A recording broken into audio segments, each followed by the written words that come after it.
Welcome to the Sell Sword Sword News Show. The best sword news show on the internet. The only sword news show on the internet. Just the way we like it. First up, we've got pop culture sword news. Monster Hunter Wilds has released. And because of this, our comment section is full of people asking us for practical sword advice, like... Are the giant swords in the game realistic? No. Are the movesets in the game realistic? No. Can you fight giant monsters with giant swords? Actually, no. Let us know in the comment section if you have any more burning questions that we can help you with. Moving on! Breaking tournament news! SoCal sword fight happened last weekend, and man, did things happen. Happen? Did they ever? There was some amazing fencing going on from some amazing fencers. Let's go over some of the winners. In longsword, we had a shocking upset. The #1 longsworder in the world won! Antonio Britsky takes the gold again.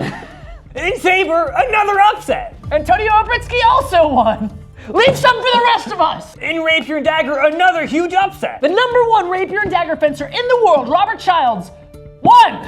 Wow, shocking. I know, right? In an actual upset, Robert Childs, the #1 rapier fencer in the world, didn't win open rapier. This is only slightly diminished by the fact that he didn't compete in it. Jokes aside, we don't want to take away from the fantastic competitors who did compete. Edward Craig from Australia took #1 in single rapier. I also want to note that Sawyer Freshie took silver, and he only just turned 18, and that's pretty impressive. These young kids nowadays, how are we old men supposed to compete anymore? Get good. Yeah, no excuses. Unfortunately, all of this was greatly overshadowed by today's tournament drama. A fun experimental pirate boarding tournament went from a single stick fight into a boxing match. You shouldn't bring a knife to a gunfight, but I guess you can bring a gauntlet to a stick fight. Let's go over what happened, starting with the rules of this fight. Now, the #1 most important rule was, and I quote, "Do not ruin things for everybody by being a jerk." And most people were able to comply with this. The entire tournament went by without incident until the incident.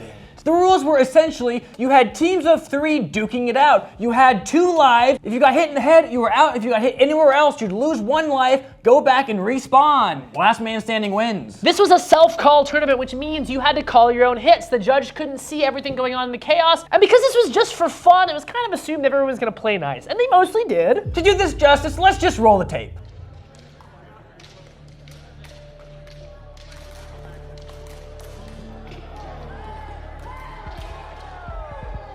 So let's point out what we think went wrong. First and foremost, you have 3 people on one in a pretty chaotic situation. Now, this is hard to see what's going on, but there are very obviously some hits that are happening to the person who's being 3-on-1 that he's not calling. Now, this could just because he's being triple teamed and maybe he can't keep track of what's going on either. When I'm getting triple teamed, I certainly don't know what's going on. This led to the competitors hitting harder and harder and harder because what they were doing wasn't working, which isn't great, but does tend to happen in a tournament. One competitor hit so hard that he disarmed himself, which probably means he's hitting too hard, but you know, stuff happens. And that too hard hit led to a revenge hit after presumably the halt was called, because we can't really tell what's going on. So all the fighters kind of stop fighting. The person who lost their stick starts to turn away, and the competitor who was hit takes a moment, cocks back, and lets it rip. And he's immediately sucker punched and tackled to the ground by another teammate who saw the incident occurring. So there's a lot of stuff going on here, and honestly, it seems that everybody's kind of at fault. You had people not calling their hits,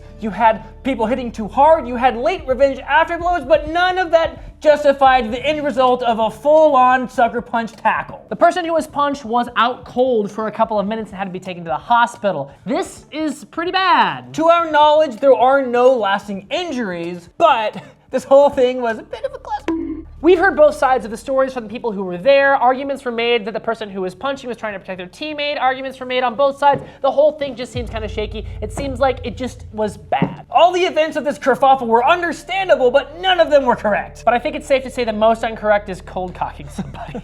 Now, this whole thing has been a big deal and has been making waves in the community, but the reason it's such a big deal is because this so very rarely happens. This is kind of a testament to how sportsmanlike and professional HEMA has become. You don't get stuff like this happening, and when it does happen, it's a big deal. There are fights in hockey, there are fights in baseball and soccer and other things. We don't have fights like this in HEMA. Mostly the competitors are respectful, and for the entirety of the rest of this event, there was no other incidents and no other serious injuries. This was the biggest deal. The last incident in the United States that's even comparable to this is the Lee Smith incident from 2017. Let's watch that tape.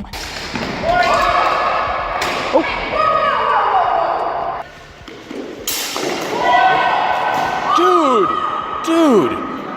Ultimately, what we should be taking away from this incident is that American HEMA is at a high level, it's safe, and when incidents do happen, they are handled quickly and efficiently. The appropriate authorities were called, the appropriate actions were taken, and this really wasn't that big of a deal in the grand scheme of things. And while all of that is super important to acknowledge, the memes have been pretty dank. They have been pretty good. Moving on!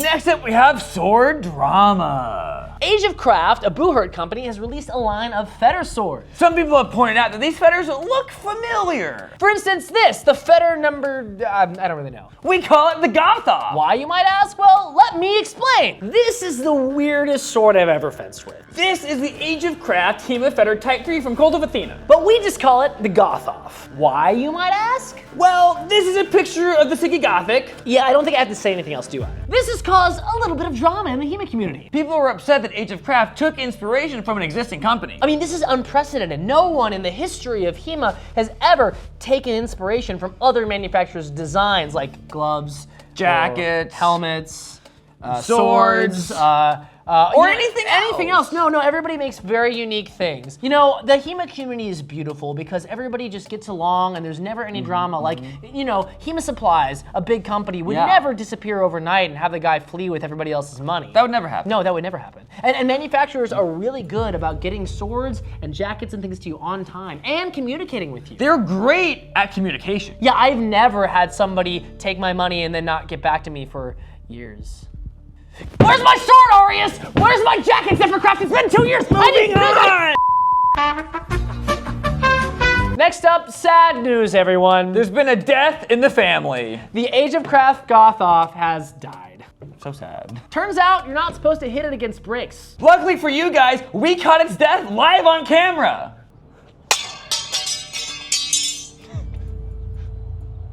Now, some people might say that this was just a knockoff of the Siggy Gothic. And they'd be right. But it's more than just a cheap knockoff. It's our cheap knockoff. And we love this thing. It was the bendiest, floppiest sword we'd ever played with a pommel the size of a grape. We had great memories with this sword, and it's a shame that it's died. Moving on!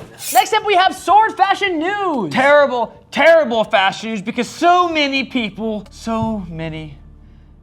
have incorrectly told me that chaperones are not cool and they're all wrong. The number one comment we've been getting is it looks like you have basketball shorts on your head. Peasant take. The only reason he's going this hard is because he bet his fiance that he could get everyone to say chaperones are cool so he could wear one to his wedding. Chaperones are cool. My mission does not end here. I am bringing this back. You're all losers, peasants. You don't know what you're talking about. Chaperones are cool. In more fashion news, I have successfully led a campaign to bring back the half cape. In our videos, we've gotten many comments saying that the half cape and the cloak are in fact cool, unlike the very uncool chaperone. Look at this.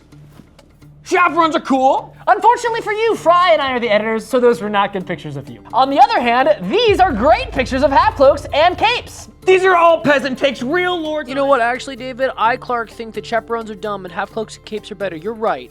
You're absolutely right. Moving on! Last up, we've got Good Sword, Bad Sword. In honor of the release of Monster Hunter Wilds, we're doing Giant Sword Edition, starting with Gut Sword. Bad Sword, too big. Next up, Cloud Sword. Bad Sword, too big. Next up, Asta Sword. Bad Sword, too big. Next up, Ichigo's First Sword. Bad Sword, too big. Next up, Sephiroth's Sword. Bad Sword, too big. Next up, all of the swords in Monster Hunters. Bad Sword, too big. Suck it, nerds. See you next time.